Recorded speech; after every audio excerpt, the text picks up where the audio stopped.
Hello， 大家好，我是小懒。话说啊，这年头啊，在这个网上当个意见领袖啊，可真容易。尤其是在这个国外，你都不需要有什么真知灼见，只要这个嗓门大，立场站得够极端，保准啊有流量。最近啊，就有一个澳大利亚的博主在这个网上发了个视频，那叫一个义愤填膺啊。他说他下班回家啊，在澳大利亚一个不知道哪个城市的街上，看见了一辆车。这个车屁股上贴着一个咱们中国的8·1军徽，哎呦喂，这可把他给气坏了啊！他对着这个镜头啊就开始声讨啊，那架势啊，仿佛是澳大利亚的精神国父附体了啊！他是这么说的啊：我一个澳大利亚人，我能去中国的大街上，在我的车上贴个澳大利亚的军徽吗？这肯定不行啊！没有一个国家会允许这种事。你们为什么要在澳大利亚这么干？请尊重我们的国家。听听啊，这话说的，乍一听是不是还挺有道理的？互相尊重嘛，政治正确啊。他还接着补充啊，我喜欢那些热爱澳大利亚、想成为这个国家一份子的中国移民，但是开车贴这个的家伙啊，他肯定讨厌澳大利亚，他没有被我们同化，他开着车到处宣传啊，他对中国军队啊比对我们更忠诚。那他待在我们国家来干嘛呢？中国肯定不会让一个澳大利亚人这么干的。好家伙，这大帽子一顶一顶的扣下来啊！不爱国，没同化，对中国军队更忠诚，这一套组合拳啊，直接把这个车主定性为身在曹营心在汉的潜在威胁了。很多不明真相的外国网友一看，是呀，有道理呀，这不就是身在澳洲心在汉吗？赶紧的谴责他。一时间啊，这个视频啊还真有点热度。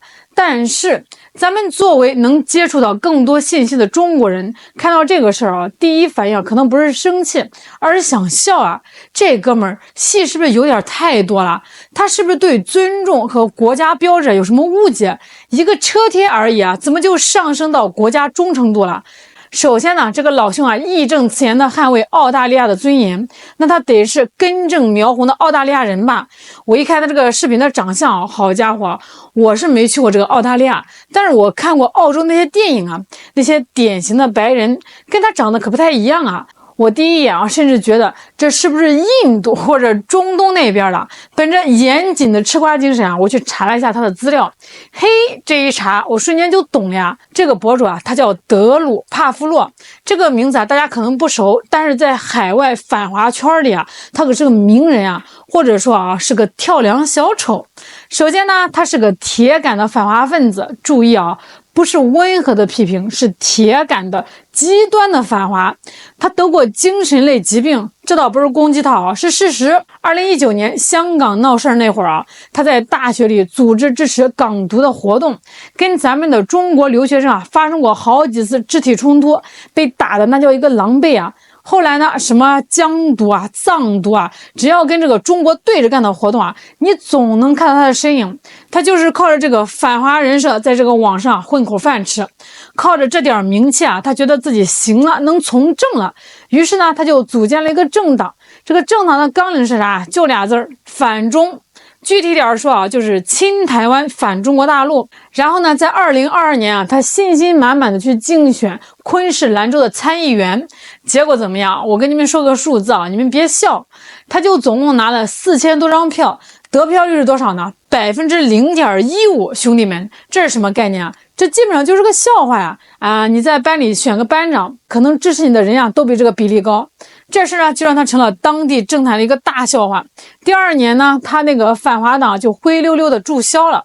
所以说啊，这个人在这个政治上，他就是个彻头彻尾的失败者，一个小丑啊。更有意思的来了，他口口声声我的国家，把自己当成了澳大利亚的主人，但是实际上呢，他既不是澳大利亚的原住民，也不是当年那批英国殖民者的后代。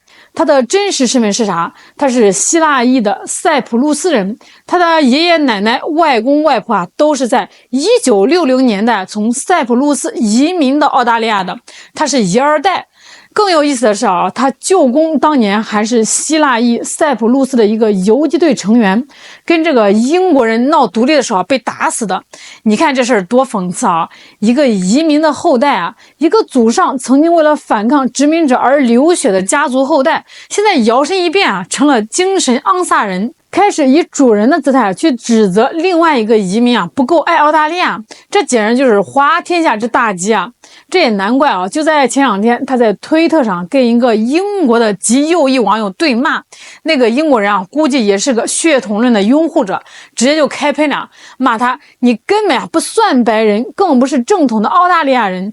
就这一句话据说直接让咱们这位帕夫洛先生破防了，气得语无伦次呀。所以你看一个连自己的身份认同都这么拧巴的人，一个靠反华博眼球的政治小丑，他说的话咱们能信几分啊？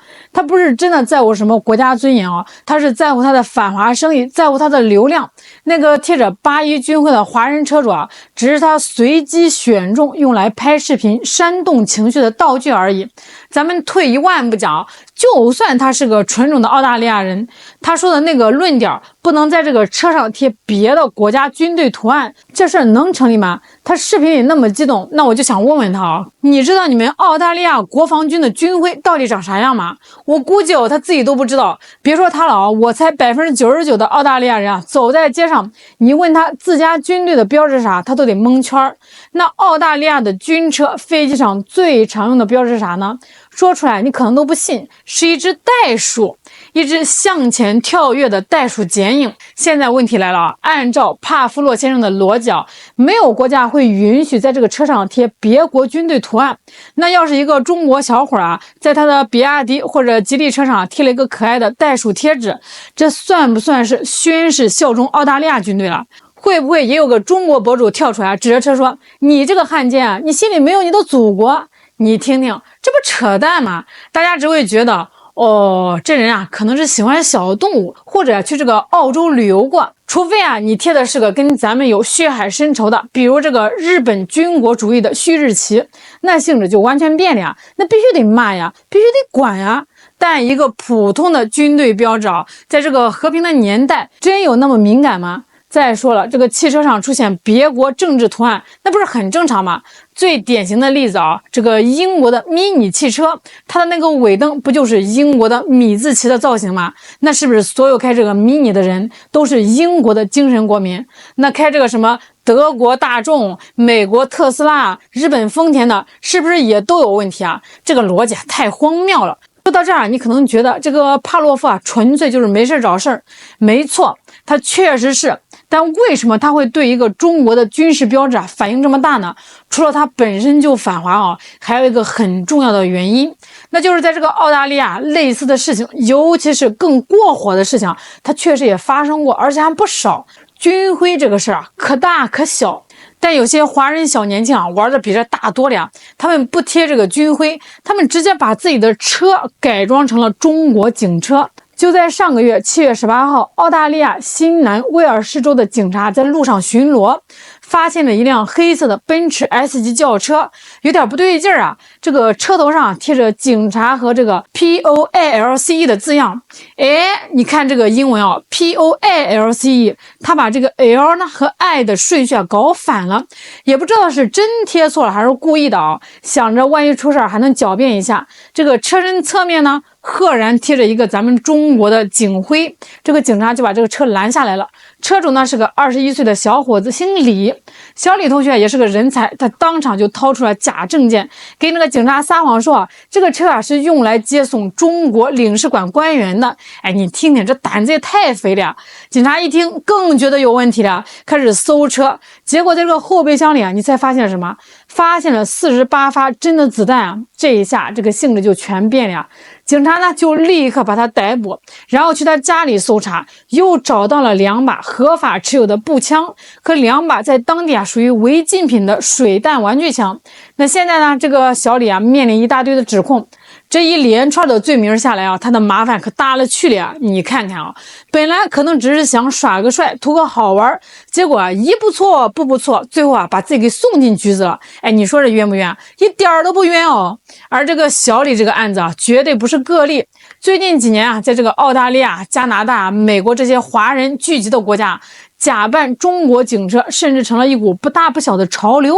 很多华人啊，在这个网上晒自己看到的中国警车，什么宝马啦、奔驰啦、保时捷啦，贴上公安、警察、特警的字样啊，有的还挂上假的中文车牌，比如京 A 紧急出警之类的。这些车主啊，大部分可能真的就是为了好玩，为了个性啊，为了恶搞，他们可能还专门去查了当地的法律啊，觉得在外国贴个公安不算是冒充本地警察，所以也不违法。但是朋友们，这种行为真的只是好玩那么简单吗？它带来的后果可能比你想象的要严重的多。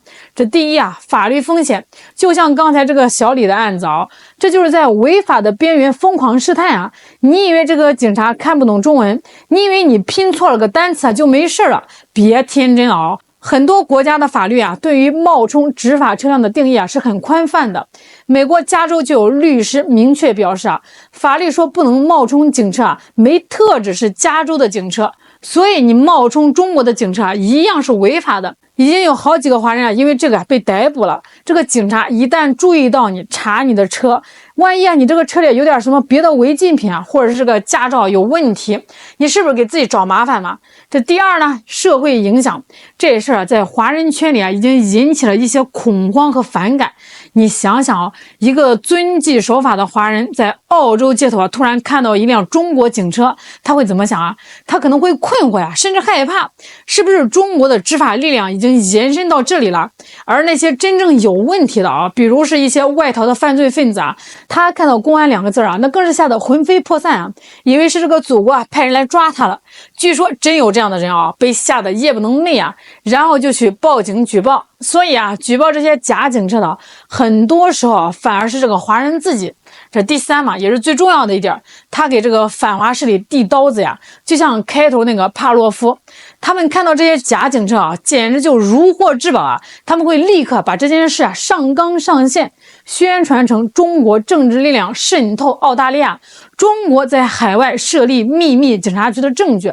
他们会拿着这些照片去误导那些不了解中国的普通西方民众，加深他们对中国和全体华人的恐惧啊。本来呢，警察在这个西方社会啊，它就不是一个完全正面的形象，它代表的是国家暴力机器。你把这个中国警察的标志啊贴在车上，在他们看来啊，这就是一种带有威胁性的政治宣示。你觉得你是在开玩笑，是在耍酷啊，但是实际上你是在为你自己，也在为整个华人社区制造敌人。所以啊，咱们今天从一个81军徽的车贴啊，聊到了假警车的闹剧。我想说什么呢？首先，那个澳大利亚博主帕夫洛啊，他就是个哗众取宠的小丑，他的话呀不值得信，他的动机不纯。但是反过来看啊，我们海外的同胞们，尤其是一些年轻人，也确实啊需要思考一下自己的行为边界啊在哪里。爱国呢是好事，是值得骄傲的情感。你想表达对这个祖国的热爱，有很多种方式，你可以努力学习工作啊，为国争光；你可以向外国朋友介绍一个真实立体的中国；你可以在中国遇到灾害时捐款捐物，这些啊都是堂堂正正的爱国。但通过贴这种什么军警标志啊，改装公务车辆这种方式来耍酷，来彰显个性，恕我直言啊，这不但不酷，反而有点幼稚，甚至啊是在高级黑。它不仅会给你自己啊带来巨大的法律风险，更会损害整个海外华人的形象，给那些别有用心的人啊提供攻击我们的口实。说白了啊，在人家这个地盘上啊，就得遵守人家的规矩，尊重人家的文化。低调务实，遵纪守法，用你的成就和品德啊去赢得尊重，这才是真正的智慧啊，也是最好的爱国。好啦，今天就跟大家聊到这儿啦，不知道各位听完有什么想法呢？你觉得在这个海外贴这种标志，它到底是合不合适？欢迎在这个评论区留言哦。我是小懒，我们下期再见。